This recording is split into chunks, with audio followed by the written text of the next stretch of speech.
Good morning, everyone. Good morning. I can hear you. Good morning. I've had some major, I'm sick, so I apologize, but I've had some major computer issues this morning, so we're on. Okay, great.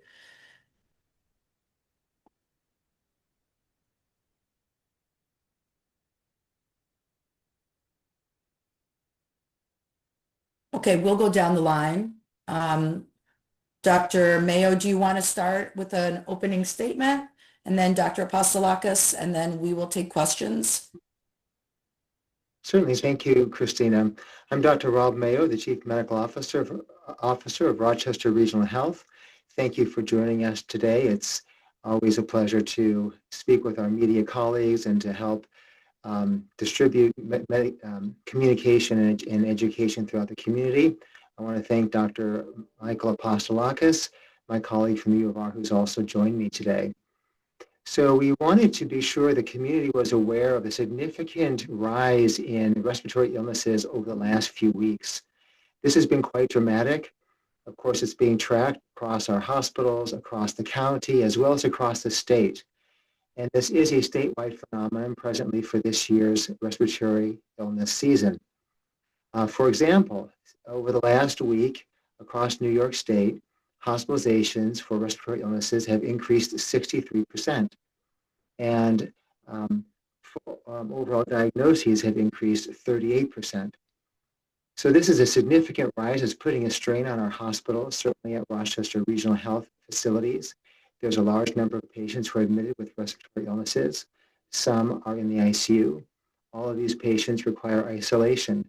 And so they receive the care that they need, but their care is more intensive and requires more resources than other types of patients. This also results in a backlog in our EDs. And as the community is aware, our EDs continue to struggle with large overcapacity challenges and at times long waiting periods. There are many resources that we have available in our community to address patients' needs. There are, of course, primary care doctors whom we encourage you to reach out to immediately if you're feeling unwell. Because COVID, RSV, and influenza do have medical therapies that can be given to patients who are appropriately qualified for those treatments. We also have online services with online video visits, as well as visits where patients can write in symptoms and questions and receive responses within a timely turnaround. So if you're unable to see your primary care doctor, we urge you to use online services as well as urgent care services, which are throughout our community, to help avoid ED visits if able. Certainly if a person is critically ill or feeling very symptomatic, please go to our EDs where we can provide you the care and the level of intervention you need. So regular hand hygiene, staying home when you're sick are important measures. Rochester Regional Health hospitals, long-term care facilities, and ambulatory facilities have all implemented mandatory masking for our employees in clinical areas. We also are encouraging all of our patients and visitors to mask when they enter our facilities to help reduce the risk of contracting illness and or spreading illness. So thanks very much for your attention. I'll turn the time to Dr. Michael Apostolakis. Thank you, Dr. Mayo. And I too want to thank the media for helping us to get this important message out. And I also want to thank my colleague, Dr. Rob Mayo, for his collaboration. I think we have a very special community healthcare system where the two major systems work so well clinically together to provide a consistent message for our community and to take great care of our community. So thank you, Dr. Mayo. Unfortunately, as Dr. Mayo said, this is not a happy flu year for our hospitals across our region. We too are seeing a surge of patients with influenza. We generally don't see such a surge until January or February, so this is coming relatively early compared to traditional years. On December 1st, we had 20 patients in our hospitals hospitalized with flu.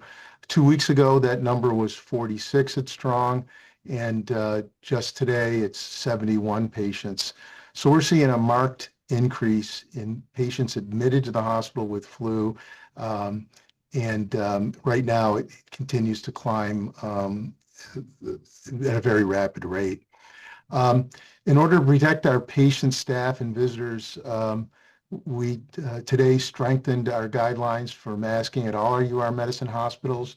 All our clinical staff, medical students, volunteers, and contract workers will be masking anywhere where patients may be. We also are strongly encouraging our visitors to mask to help keep themselves safe, as well as their loved ones that they're visiting. This is all to help protect each other. Although the flu is hitting harder, the relatively good news is COVID is stable, where we have about 10 to 12 patients each day. And the good news is that RSV has been relatively mild this year. The RSV hospitalizations have decreased significantly since last year, and we believe this is due to a successful campaign to promote RSV vaccinations in our moms and others. Along with wearing masks when they visit, we ask the community once again to help us, help our healthcare systems that are overburdened with patients in our emergency rooms. If you haven't received your flu shot, it's still not too late to get it. It will protect you from getting the flu, and more importantly, help protect you from getting ill enough to be admitted to the hospital. If you have any symptoms of respiratory illness, we ask you to isolate yourself. Don't go to work, don't go to parties, stay home, get better, and then go out. Finally, we ask that if you are ill, please do not come to the emergency room unless you're critically ill. If you have relatively mild symptoms, we ask you to contact your primary care provider, go to an urgent care clinic, or go online to get a virtual visit at our Get Care Now webpage. With that, I'll end my prepared comments, and we're happy to take questions. Get the Rochester First streaming app today for everything you love from News 8 On Demand, plus exclusive shows you won't see anywhere else. Search ROC and download for free on Roku, Amazon Fire, and Apple TV.